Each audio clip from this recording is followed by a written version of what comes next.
The column stretched beyond the horizon, a river of olive-drab steel flowing east through the shattered French countryside.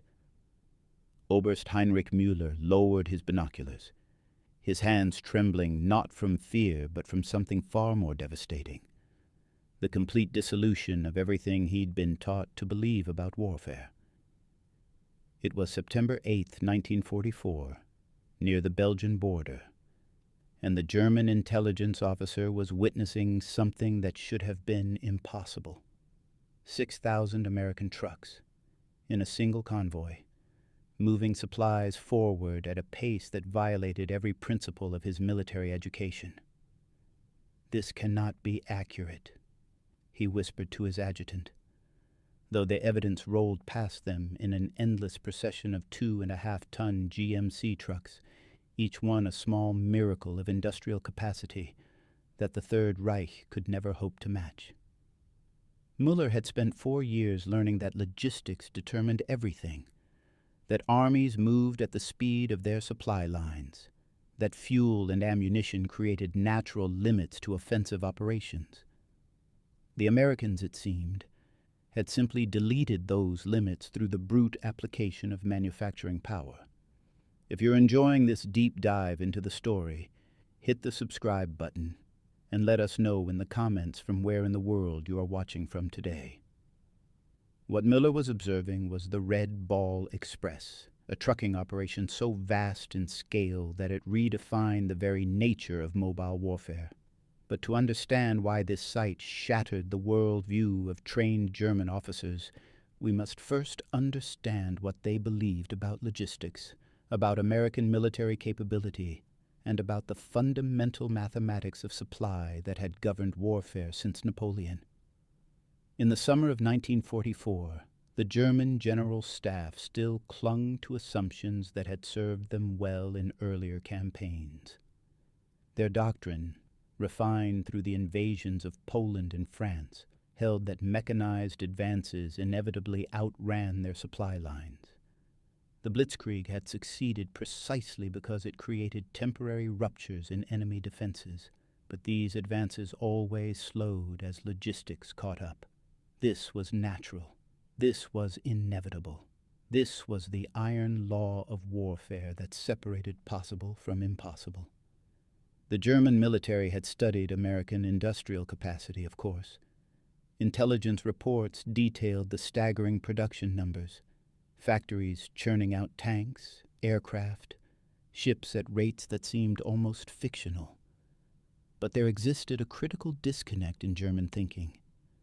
They understood American production abstractly, as statistics on paper. They failed to grasp what those statistics meant in practical, tactical terms until confronted with the physical reality. German logistics in 1944 relied heavily on horses. This fact alone reveals the chasm between German and American military mobility. The Wehrmacht employed more than 2 million horses on Seestations. The Eastern Front and even elite panzer divisions depended on horse-drawn supply wagons for significant portions of their logistics train. German trucks, while well-engineered, existed in numbers barely sufficient for essential operations.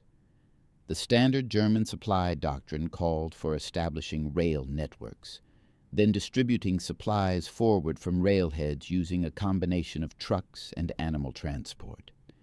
This system worked within the framework of German strategic thinking. Advances would be rapid but limited in depth. Consolidation would follow.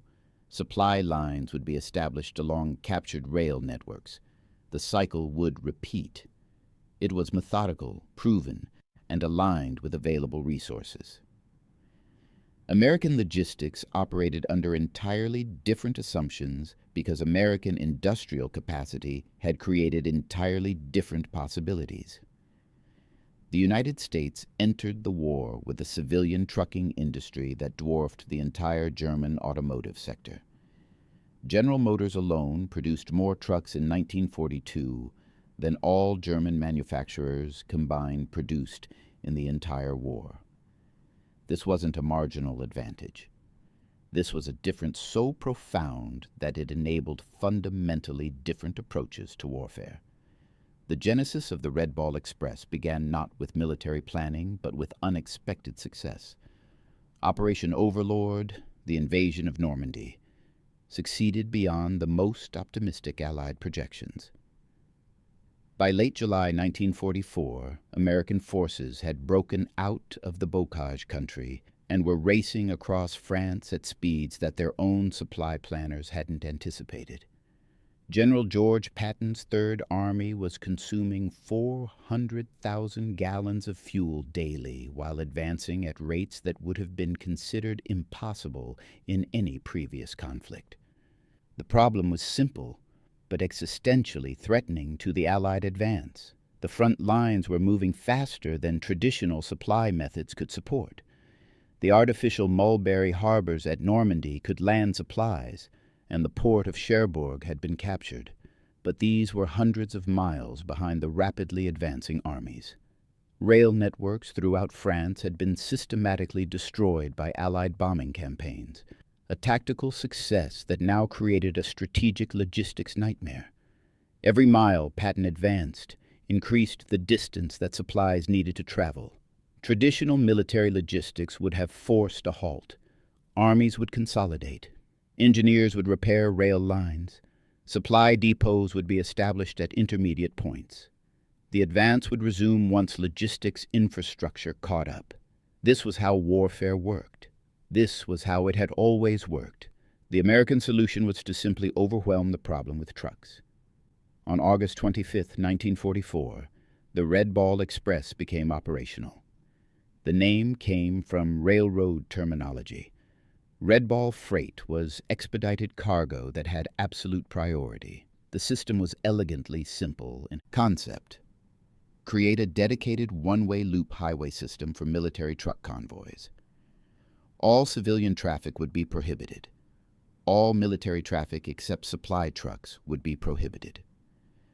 Northbound routes would carry loaded trucks forward. Southbound routes would carry empty trucks back to the ports. Traffic would move 24 hours daily, 7 days weekly, until the advancing armies no longer needed it. The scale of the operation was unprecedented. Within days, 5,900 trucks were dedicated to Red Ball operations. Each truck was a GMC CC-Cas, the famous Deuce and a Half, a 2.5-ton cargo truck that represented American mass production at its most effective. The GMC CCKW wasn't sophisticated. It wasn't particularly fast, with a top speed of 45 miles per hour. It wasn't comfortable, but it was reliable, simple to maintain, and produced in staggering numbers. General Motors manufactured over 500,000 CCKW trucks during the war, more trucks than Germany produced of all types combined. The drivers came predominantly from the African-American trucking companies that the segregated U.S. Army had organized into quartermaster units. The 666th Quartermaster Truck Company, the 376th Quartermaster Truck Battalion, the 514th Quartermaster Truck Regiment. These units and dozens like them formed the backbone of the Red Ball Express. Many drivers had civilian trucking experience. Some had never driven anything larger than a family car before the war. All of them were about to participate in one of the most significant logistics operations in military history. The routes stretched across France in massive loops. The primary route ran from Saint-Lô on the Normandy coast to Chartres, roughly 200 miles. As the front advanced, the routes extended, eventually stretching over 400 miles from the beaches to forward supply dumps near the German border. Trucks rolled in massive convoys, headlights blazing through the night despite the theoretical risk of German air attack. By September 1944, the Luftwaffe was so degraded that the risk was acceptable. The greater danger came from driver fatigue, mechanical failures, and the sheer difficulty of maintaining such an enormous operation. The statistics reveal an operation that transcended normal military logistics and entered the realm of industrial-scale transportation management. At peak operations, Red Ball trucks moved 12,000 tons of supplies daily. In the 81 days of Red Ball operations, the system transported 412,000 tons of ammunition, fuel, and supplies forward. Individual drivers sometimes drove 20-hour shifts, pushing themselves and their vehicles to limits that would have horrified peacetime safety regulators. The trucks moved in convoys of dozens or sometimes hundreds of vehicles. A single convoy might stretch for miles, a mechanical river flowing across the French landscape. Each truck carried approximately 5 tons of cargo: jerry cans of gasoline, crates of ammunition, cases of rations, spare parts, medical supplies, everything an advancing army consumed in vast quantities. The convoys moved with minimal security because German forces in France were too shattered to mount effective attacks on rear area logistics. German intelligence officers observing these convoys faced a profound cognitive dissonance. Their training told them that such operations were unsustainable, that mechanical failures would accumulate, that fuel consumption by the trucks themselves would create diminishing returns. Their doctrine held that logistics limited operations, but the evidence before their eyes demonstrated that American industrial capacity had effectively removed those limits. Consider the mathematics from a German perspective. A panzer division in 1944 might have 200 trucks of various types to support its entire logistics needs. The Red Ball Express alone operated 6,000 trucks just for forward supply delivery, not counting the thousands of additional trucks in other supply operations, in combat units, in maintenance companies. This represented a level of automotive plenty that was simply incomprehensible to officers from a nation that had never fully motorized its army. The psychological impact went deeper than simple numerical superiority. German doctrine emphasized efficiency, careful husbandry of resources, the elegant solution that achieved maximum effect with minimum waste. The Red Ball Express represented the opposite philosophy, the overwhelming application of abundant resources to simply eliminate problems through sheer scale. It was wasteful by German standards. Trucks broke down and were abandoned because replacing them was easier than repair. Fuel consumption by the trucks themselves was enormous. By German calculation, the system should have collapsed under its own inefficiency. But it didn't collapse. It grew. It adapted. It delivered. Oberst Müller's report to his superiors attempted to explain what he'd witnessed, but the words felt inadequate. The Americans have created a supply system that operates more like a factory production line than a military logistics operation, he wrote. Individual inefficiencies are irrelevant when the scale of resources is functionally unlimited. Our doctrine assumes scarcity. Theirs assumes abundance. This changes everything. The report was filed, read, and largely ignored because accepting its implications meant acknowledging that Germany had already lost. Not through any single battle or campaign, but through the simple arithmetic of industrial capacity. The Americans could afford to be wasteful because their industrial base produced such staggering surpluses that waste became tactically irrelevant. The human experience of Red Ball drivers provides essential context that German observers couldn't fully appreciate. These were men, predominantly African-American soldiers who faced discrimination within their own army, performing one of the war's most critical missions. The work was grueling beyond what recruitment posters had suggested. Drivers navigated unfamiliar roads, often with inadequate maps, through darkness, rain, and the chaos of a continent still at war. Private James Thompson of the 666th Quartermaster Truck Company later recalled the psychological weight of the mission. We knew the infantry was depending on us. No gas meant Patton stops moving. No ammunition meant boys die who didn't have to. So you drove when you could barely keep your eyes open. You drove when the truck was making noises that said it should have died 50 miles back. You drove because that's what the mission required. The trucks themselves became characters in this industrial drama. The GMC CCKW was nobody's idea of an elegant vehicle. It was a utilitarian box on wheels, designed for mass production and field maintenance. The engine was a GMC straight six producing 91 horsepower, adequate but unimpressive. The transmission was a 5-speed manual that required double clutching. The cab offered minimal weather protection. Comfort was not a design priority. What the CCKW did offer was reliability under conditions that would have destroyed more sophisticated vehicles. The suspension could handle overloading.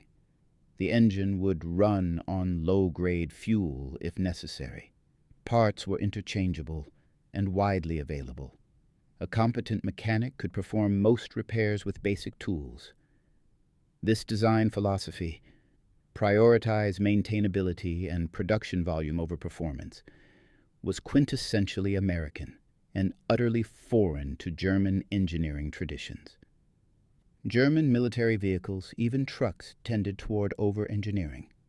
The Opel Blitz, the Wehrmacht standard truck, was in many ways a better vehicle than the GMC CCKW on a 1-to-1 comparison.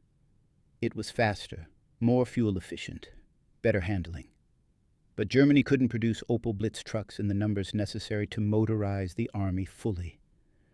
The Wehrmacht operated dozens of different truck models from various manufacturers and captured stock, creating a maintenance nightmare. The Americans operated a standardized fleet produced in overwhelming numbers. This philosophical difference extended throughout the supply chain. American supply dumps in France contained vast stocks of spare parts because American production could afford redundancy. German logistics struggled with parts shortages because production capacity was always stretched thin. An American truck with a blown engine might be cannibalized for parts and abandoned.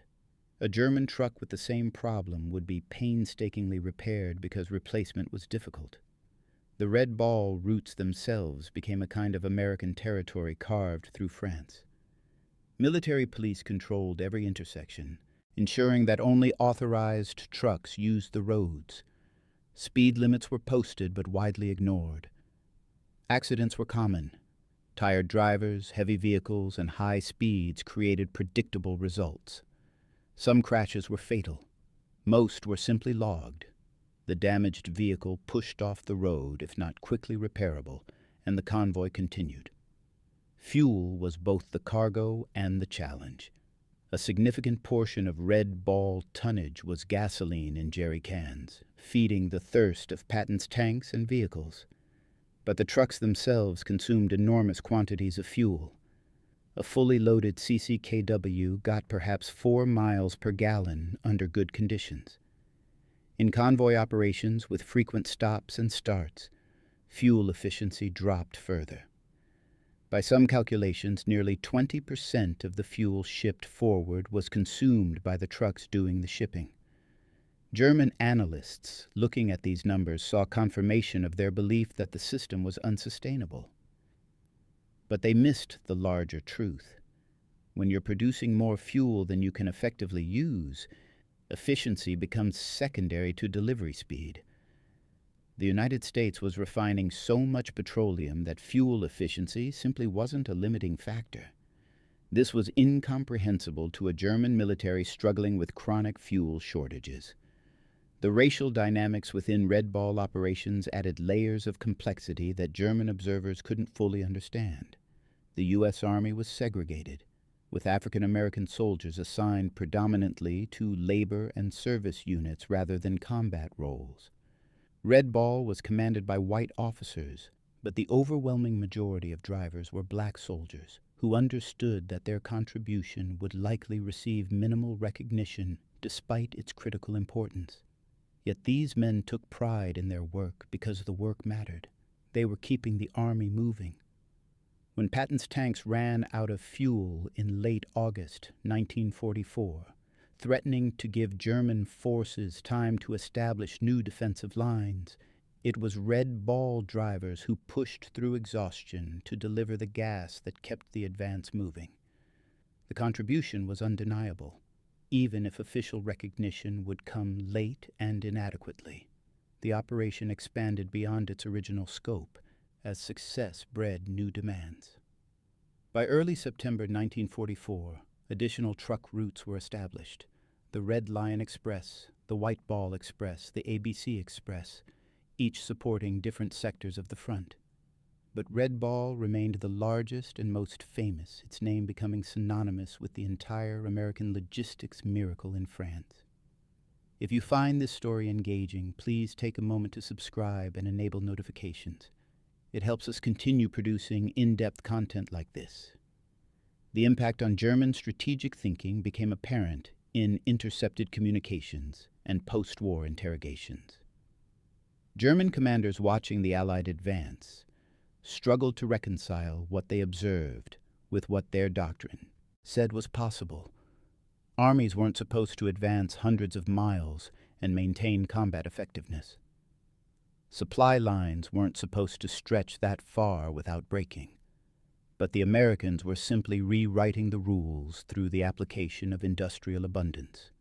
General der Panzertruppe Heinrich von Luttwitz, commanding the 2nd Panzer Division, wrote in his operational diary in mid-September 1944, "The enemy's supply situation defies all conventional military analysis.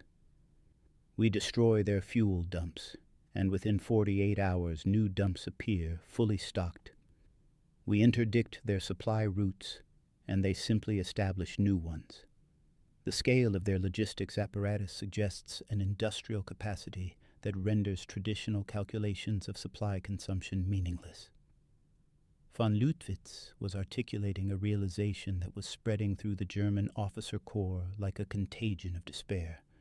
The Wehrmacht had built its reputation on superior tactics, operational excellence, and the aggressive exploitation of enemy weaknesses. But what happens when the enemy has no exploitable weaknesses in their supply chain? What happens when every tactical success, a destroyed fuel dump, an interdicted convoy, is simply absorbed without operational consequence because replacement supplies arrive within hours? The German counter-response revealed the depth of their resource poverty. In late August and early September, the Luftwaffe attempted sporadic attacks on Red Ball convoys. The results were telling.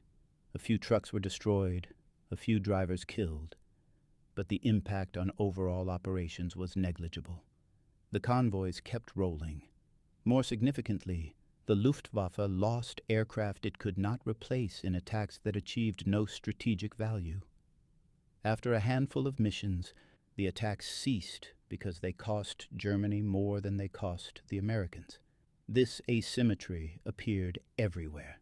German forces occasionally ambushed isolated trucks or struck at supply dumps. The Americans lost vehicles, lost cargo, lost personnel. And then they simply brought forward more trucks, more cargo, more personnel from reserves that seemed bottomless.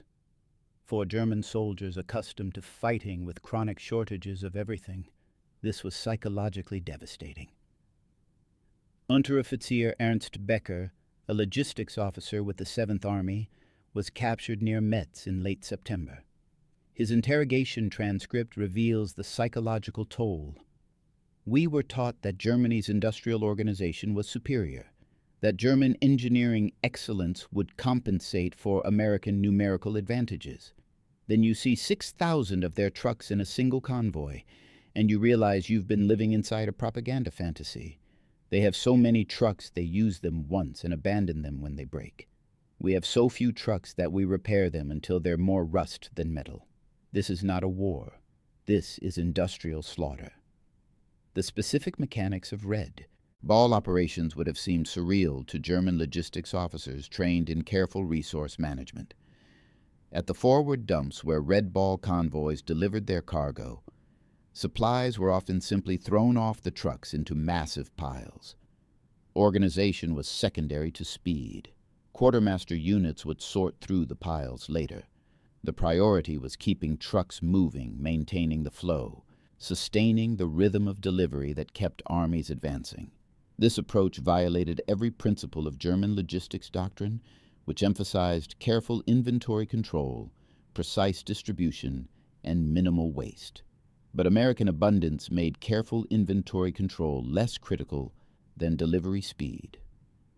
If some supplies were lost in the chaos of hasty unloading, production would replace them.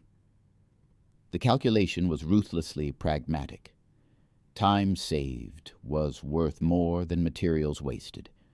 The drivers themselves developed a culture around the grueling work. Truck cabs became personal spaces decorated with photos, pin-up girls, good luck charms. Convoys developed informal hierarchies and traditions. Experienced drivers mentored new arrivals, teaching them the routes, the best places to grab quick meals, which military police checkpoints were strict and which were relaxed. A subculture emerged within the larger military structure, a brotherhood of exhausted men keeping the war machine fed.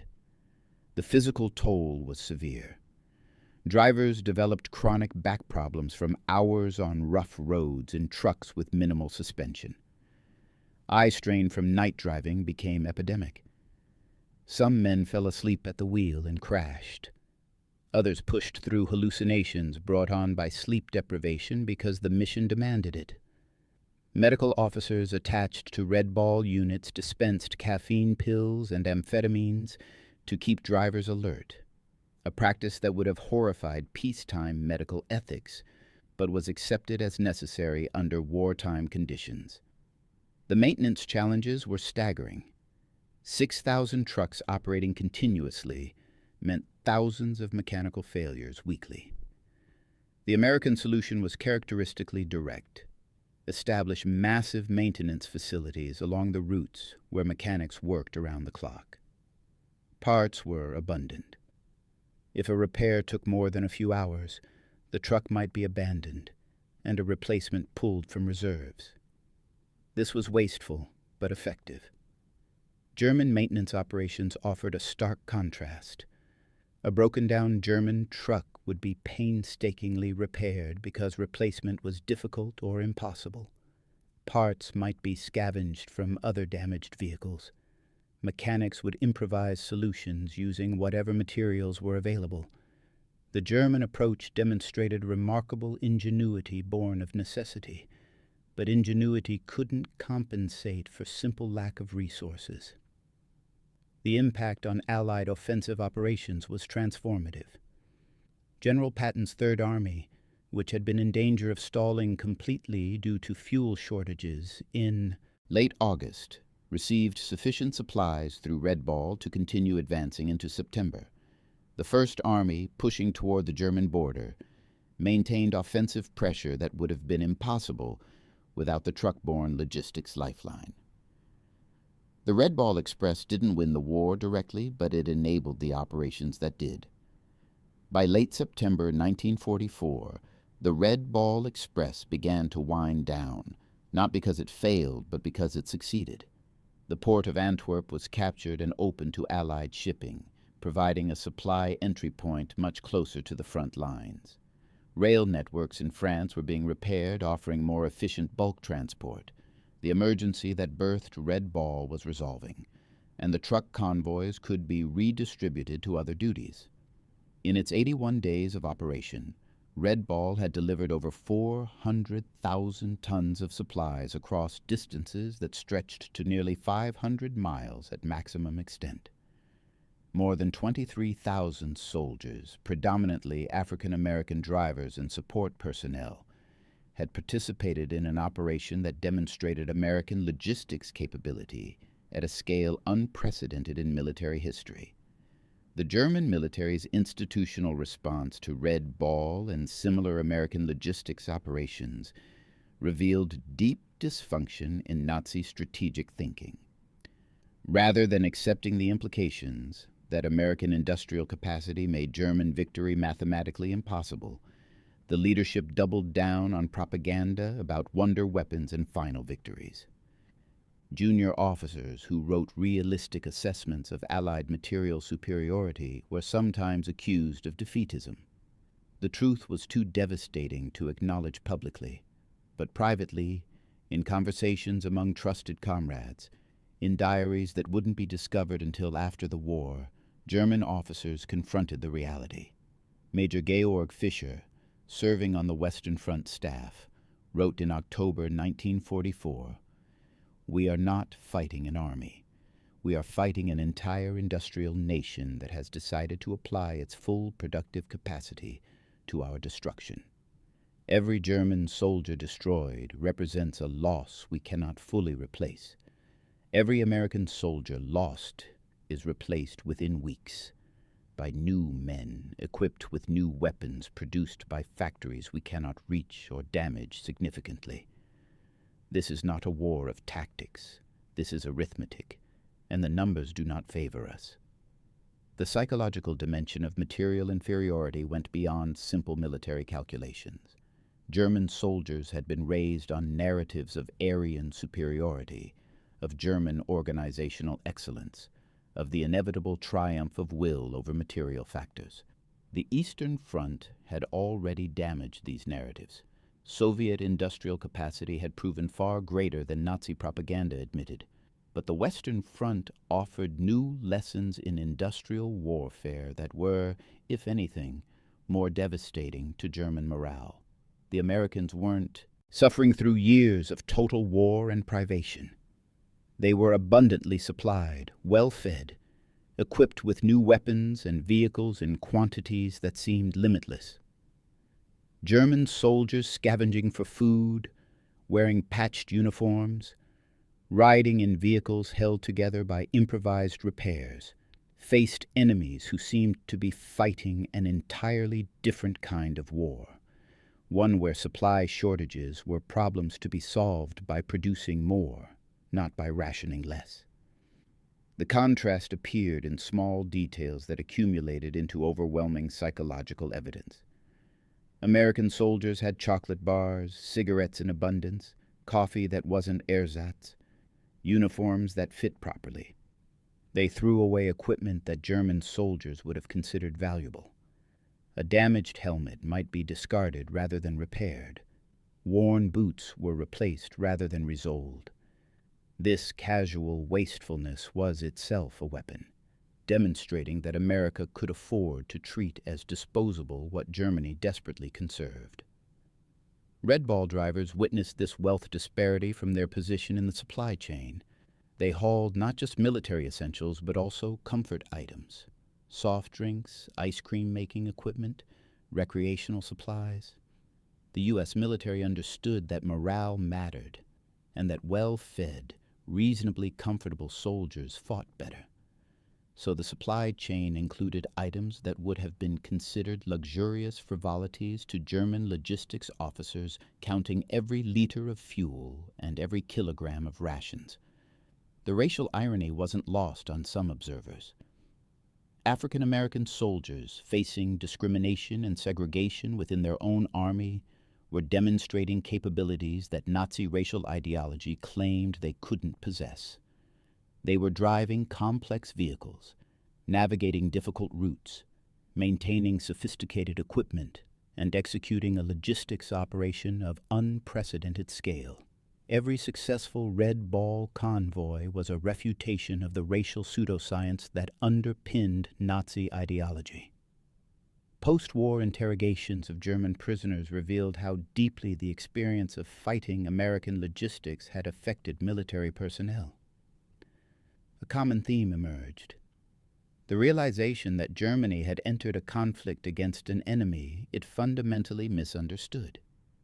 German intelligence had counted American factories, measured American production, and compiled statistics that should have warned them. But statistics on paper didn't convey the visceral reality of facing an enemy that could simply overwhelm problems with material abundance.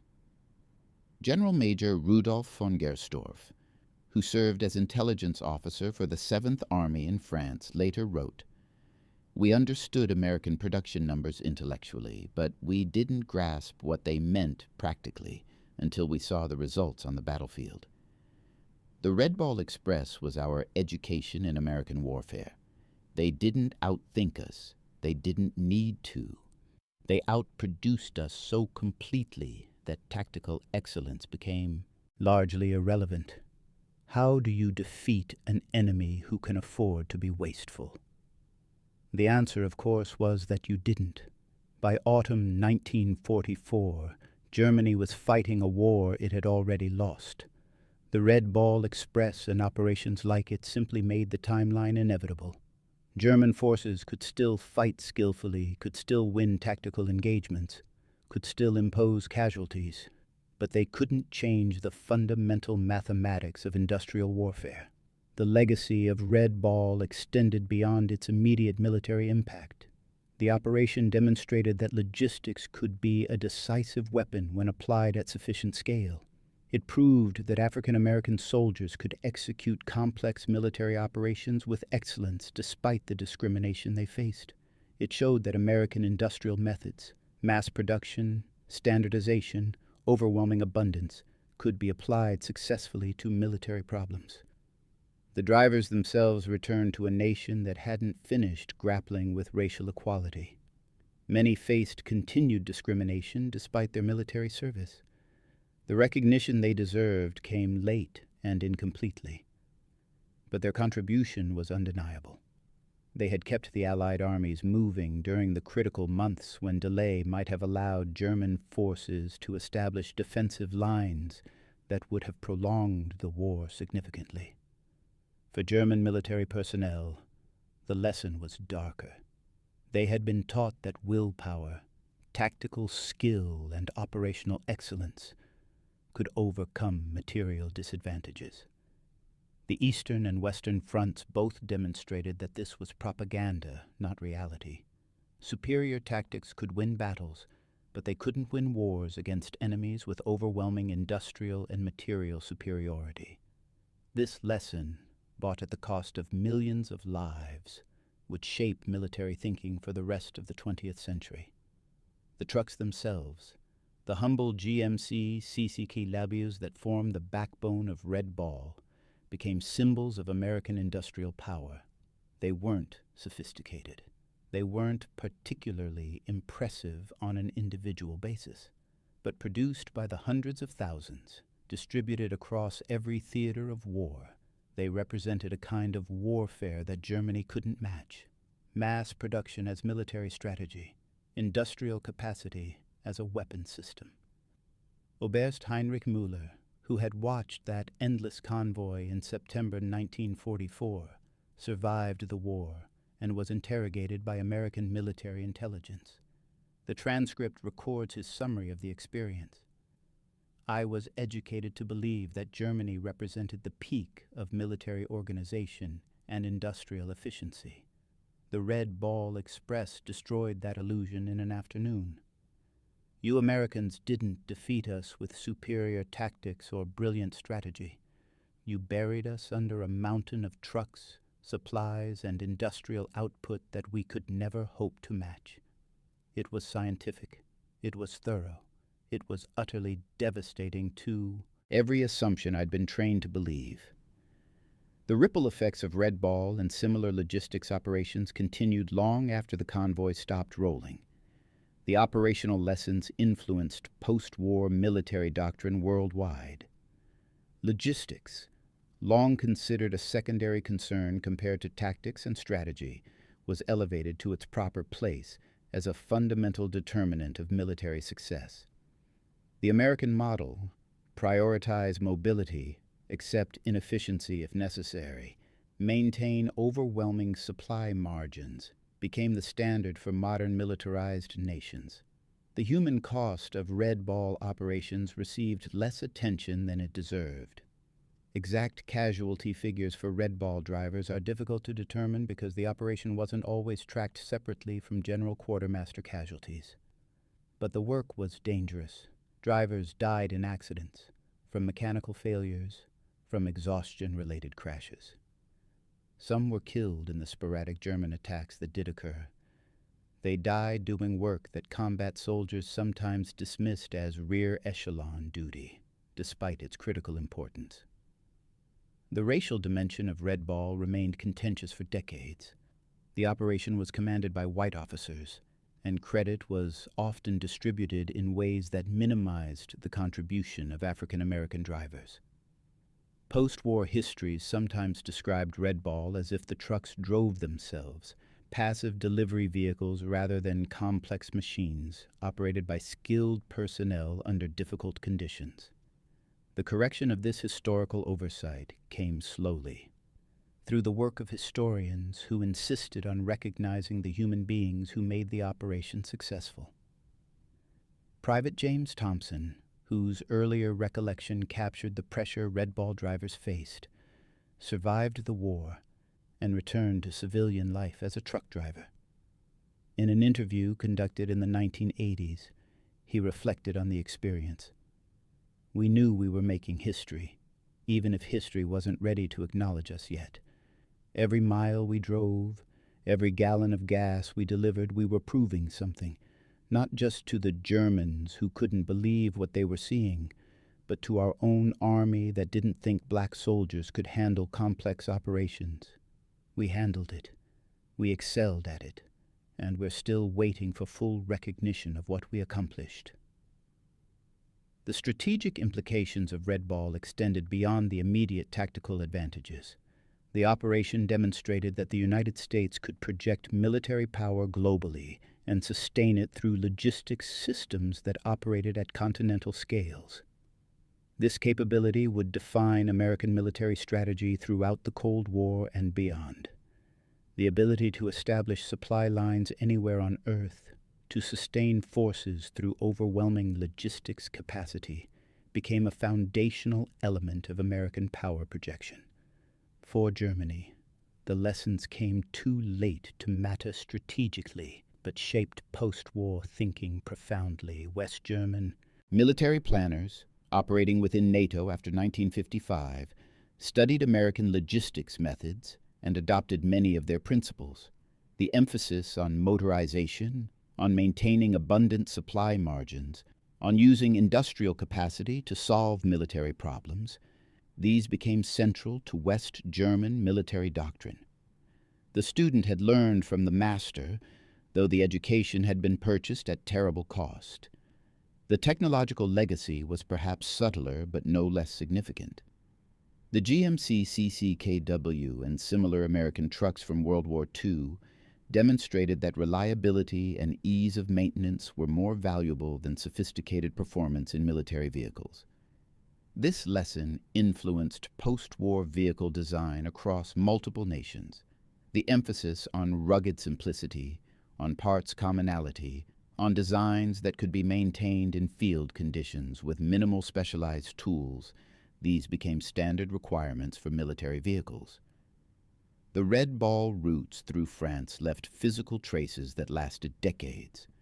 Local French civilians remembered the convoys, the constant rumble of trucks, the American soldiers who sometimes shared chocolate or cigarettes. Some small towns along the routes erected monuments or markers commemorating the operation. The roads themselves, improved and maintained to handle the massive traffic, became infrastructure that served post-war France's reconstruction. The economic dimension of Red Ball reflected larger patterns in American wartime production. The United States entered World War II with massive industrial overcapacity created by Depression-era unemployment. The war provided unlimited demand for industrial output, and American factories responded by producing at scales that would have seemed impossible in peacetime. Red Ball was both a consequence and a demonstration of this industrial mobilization, an operation possible only because American factories were producing trucks faster than the military could use them under normal circumstances. The fuel consumption figures for Red Ball operations reveal the scale of American petroleum production. The trucks burned millions of gallons of gasoline in the 81 days of operations. This fuel came from American wells, and refineries producing petroleum at rates that supplied not only American military operations, but also significant portions of Allied fuel needs. Germany, chronically short of petroleum throughout the war, saw Red Ball's fuel consumption as almost obscene wastefulness. But that wastefulness was tactical.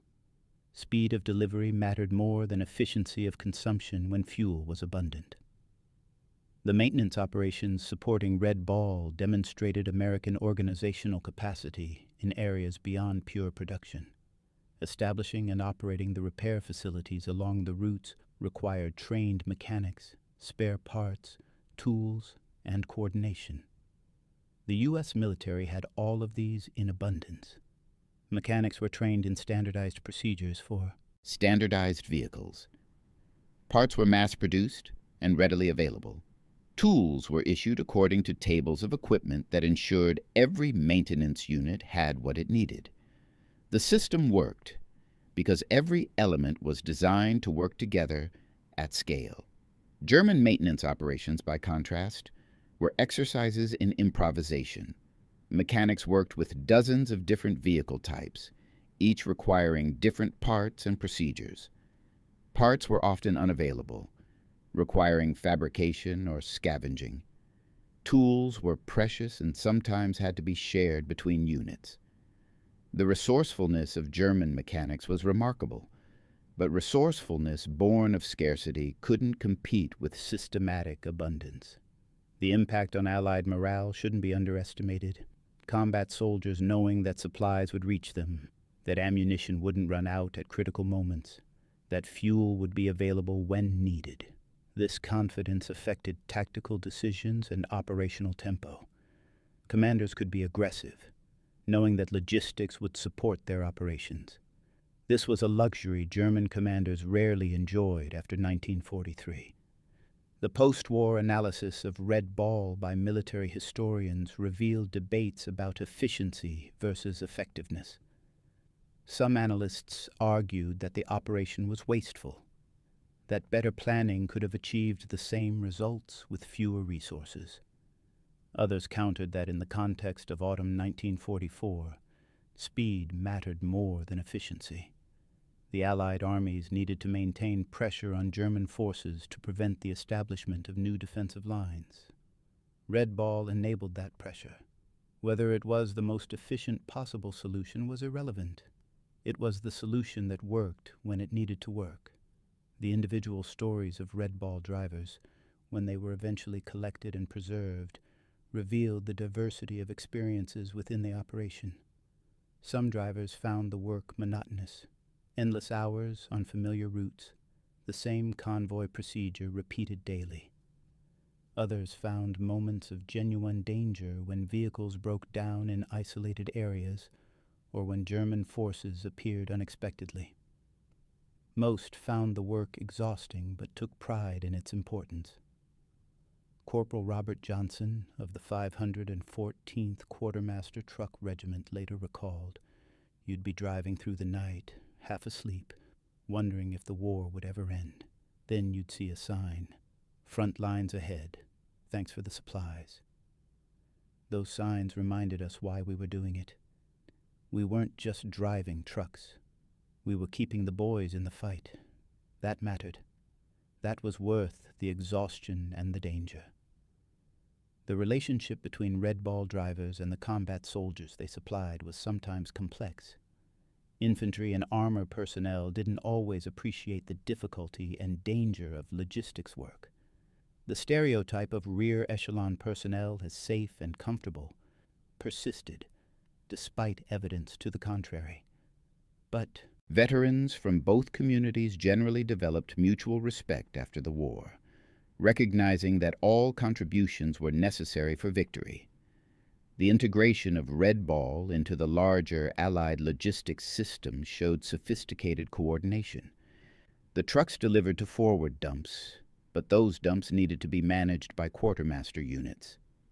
The supplies needed to be distributed from dumps to actual combat units. Medical supplies, ammunition, fuel, rations, each required different handling and distribution procedures. The entire system worked because American military organization could manage complexity at scale. The communications infrastructure supporting Red Ball operations was itself a technological achievement. Coordinating thousands of trucks across hundreds of miles of routes required radio networks, telephone lines, and courier systems. Traffic control needed real-time updates on road conditions, convoy locations, and supply priorities. The U.S. military established and operated this communications network with the same abundance of resources that characterized the entire operation. German intelligence officers attempting to disrupt Red Ball operations through targeted attacks found the system remarkably resilient. Destroying a bridge might force a temporary detour but didn't halt the overall flow. Attacking a supply dump might destroy some cargo but didn't significantly impact the armies being supplied. The redundancy built into the system, multiple routes, massive reserves, rapid replacement of losses, made it nearly impossible to disrupt through conventional military action. The end of Red Ball operations in November 1944 didn't end American logistics dominance. The principles demonstrated by Red Ball, overwhelming scale, acceptance of inefficiency, redundant systems, rapid replacement, continued to characterize American logistics throughout the remainder of the war and beyond. The specific operation ended, but the approach it exemplified became standard American military practice. The memorial efforts to honor Red Ball drivers began decades after the war, often initiated by the veterans themselves and their families. Plaques and monuments appeared at various locations in France. Historical societies in the United States worked to preserve the stories. Academic historians, particularly those focusing on African American military history, ensured that the contribution of black soldiers to the operation received proper recognition. The correction of historical omissions is always a slow process, but progress occurred. The final assessment of Red Ball's importance requires balancing immediate tactical impact against larger strategic significance. Tactically, the operation kept Allied armies supplied during a critical period when traditional logistics would have forced operational pauses. Strategically, it demonstrated American capability to conduct sustained military operations at continental scales, a demonstration. That shaped Allied and Axis strategic thinking for the remainder of the war. For the German military personnel who observed Red Ball operations, the psychological impact was lasting. They had entered the war confident in German superiority, tactical, operational, organizational. By autumn 1944, that confidence was shattered. The Americans hadn't defeated them through brilliant generalship or innovative tactics. They had defeated them through the straightforward application of overwhelming material resources. The lesson was humiliating, but undeniable. The industrial philosophy behind Red Ball, that abundance can substitute for elegance, that overwhelming scale can solve problems that would otherwise require careful optimization, became a defining characteristic of American military thinking. It shaped procurement decisions, logistics planning, and strategic doctrine for generations. The approach had critics who argued for efficiency and elegant solutions, but the historical record supported the conclusion that in industrial warfare, abundance was its own form of efficiency. Thank you for watching. For more detailed historical breakdowns, check out the other videos on your screen now and don't forget to subscribe.